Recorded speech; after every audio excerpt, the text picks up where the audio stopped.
Welcome to MRR news. Kothapati Mallikarjunarao. నేను MA public చదివాను. మా తండ్రి గారు స్వాతంత్ర అమరవీరుడు.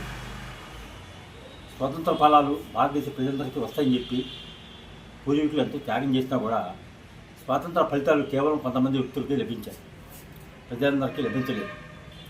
భారతదేశ జాతీయ ఆదాయంలో 90% మంది కేవలం 100 కుటుంబాలకు వెళ్ళిపోయింది.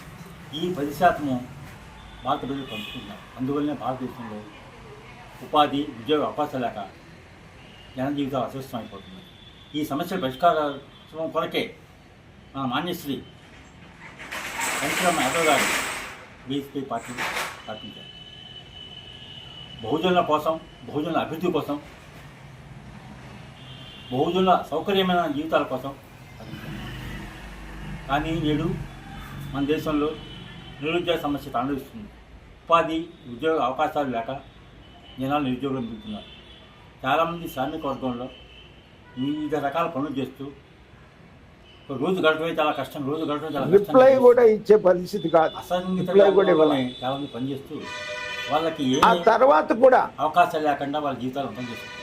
మీ యువజన శ్రామిక రైతు కాంగ్రెస్ పార్టీలో ఉన్నటువంటి కాపు నాయకులంతా రాజమండ్రిలో మీటింగ్ పెట్టి ఏదో కాపులు ఉద్యమం చేస్తామని చెప్పేసి వచ్చేసి విజయవాడలో మళ్ళీ మీటింగ్ పెడతాం, కలుస్తామని చెప్పిన రోజును కూడా నేను ఇంకా చాలా కేటగారికల్ గా రాశాను. జగన్మోహన్ రెడ్డి ఉత్తరం కాపులకు ఇచ్చినటువంటి చంద్రబాబు నాయుడు గారు ఇచ్చినటువంటి 5% రిజర్వేషన్ అవుట్ ఆఫ్ 10% ఈడబ్ల్యూఎస్ లో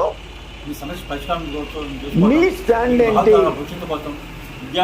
మీ స్టాండ్ ఏంటో చెప్పి మీరు అధికారంలో ఉన్నటువంటి మంత్రులు, శాసనసభ్యులు మీరు ఆ మీటింగ్ లో పాల్గొన్నారు కాబట్టి మీ స్టాండ్ చెప్పి మీరు విజయవాడ మీటింగ్ కండక్ట్ చేయండి అని చెప్పేసి నేను ఇంకా అది చట్టబద్ధంగా ఎట్లా కరెక్ట్ అని చెప్పేసి చాలా క్లియర్ గా కేటగారికల్ గా రాస్తూ జగన్మోహన్ రెడ్డి ఉత్తరం రాశాను.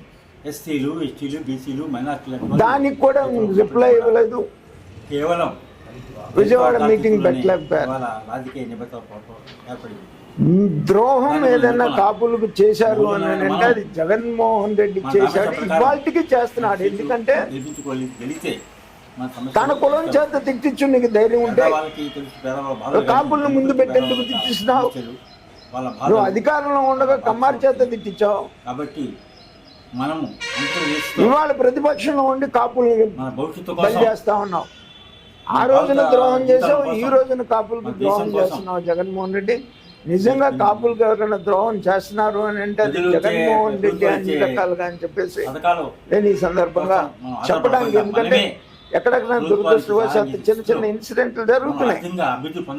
దురదృష్టం అలా విజయవాడ ఒక ఇన్సిడెంట్ జరిగింది, దానికి గవర్నమెంట్ ఇమీడియట్ గా రియాక్ట్ అయింది, దానికి సిట్ వేసింది, నిష్పక్షపాతంగా ఎంక్వైరీ చేసింది, అతను అరెస్ట్ చేసింది. నీ టైంలో జరిగిన